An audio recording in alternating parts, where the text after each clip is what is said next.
নিউইয়র্কের জীবন আর সংস্কৃতি, আলোচিত কোনো ঘটনা, বন্ধুদের সাথে আড্ডা আর আমন্ত্রিত অতিথিদের নিয়ে FM786.com এর নিয়মিত আয়োজন নিউ ইয়র্ক ডায়েরি। আরজে মোহনা আর আরজে আরিয়ানের সাথে যুক্ত থাকুন, দেখুন, শুনুন, মতামত দিন। নিউ ইয়র্ক সময় রাত 9টা এবং বাংলাদেশ সময় সকাল 8টায় আমাদের মোবাইল অ্যাপ, facebook.com/FM786official, youtube.com/FM786official আর FM786.com ওয়েবসাইটে। And welcome to the Queens College virtual celebration of the life and legacy of the Reverend Dr. Martin Luther King Jr. I extend a special welcome to our esteemed guest, Queensboro President Donovan Richards, whom you'll hear from shortly.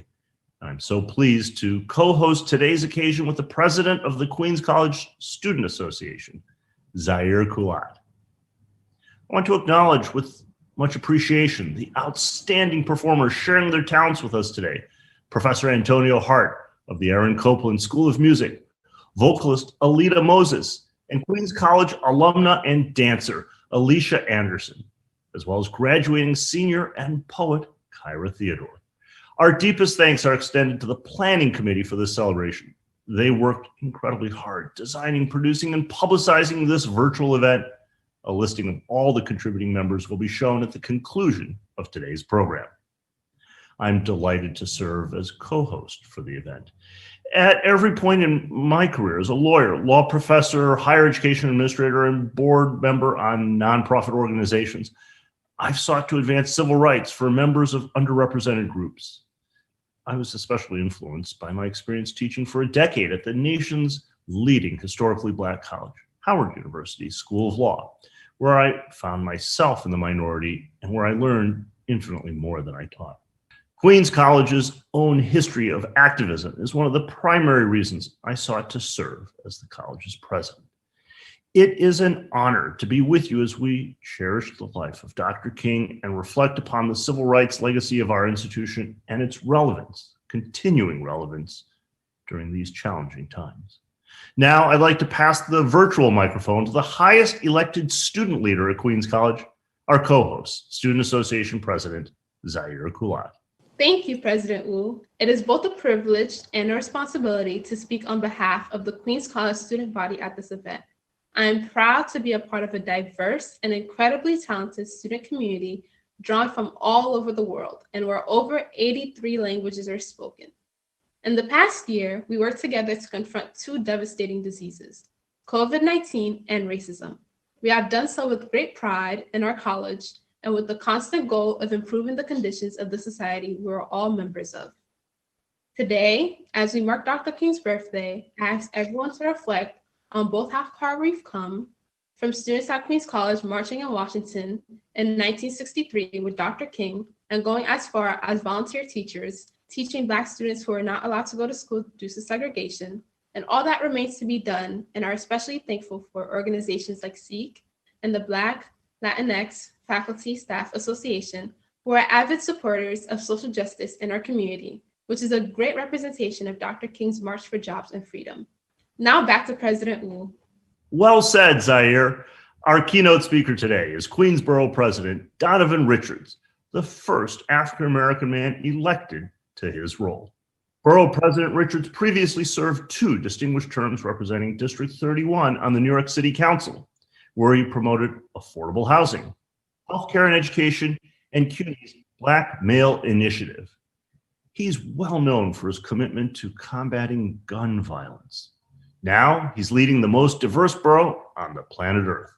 Ladies and gentlemen, I'm honored to present a great friend of Queens College, our borough president, Donovan Richards. Donovan Richards, and it's an honor to have been invited by Queens College to deliver greetings during the college's virtual Reverend Dr. Martin Luther King Jr. celebration. Today's event is an important one during which we honor the life and legacy of Dr. Martin Luther King Jr., a man whose fight for civil rights continues to inspire me and so many others across this country and around the world.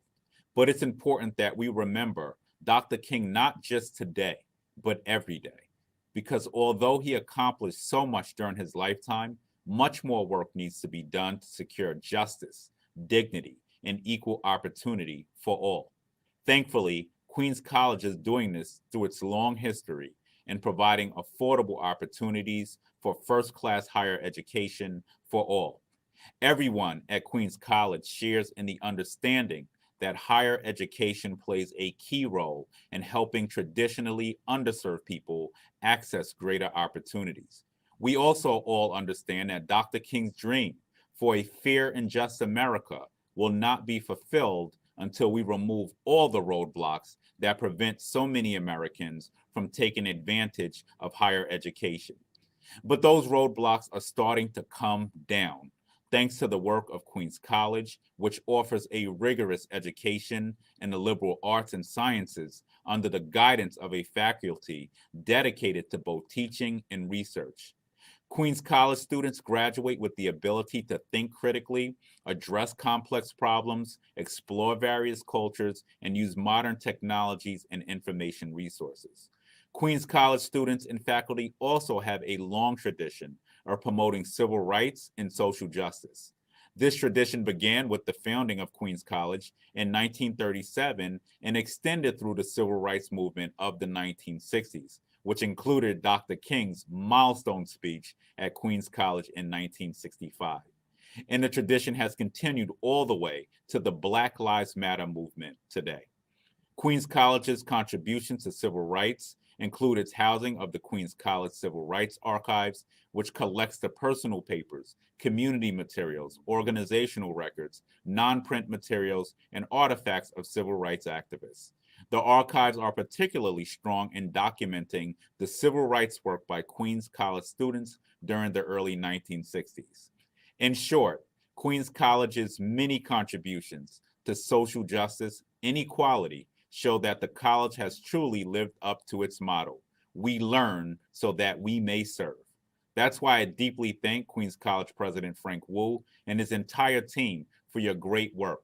Together, we will continue to carry out our mission to make Dr. King's dream a reality for all.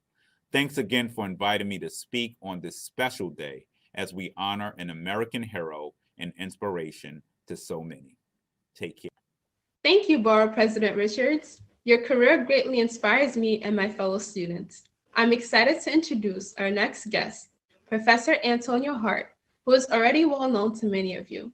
Professor Hart is the Director of Jazz Studies at the Aaron Copland School of Music and a world-famous saxophonist. He is a distinguished graduate of the Copland School, where he studied with Donald Byrd and the late, great Jimmy Heath. Here is Queens College's own Professor Hart.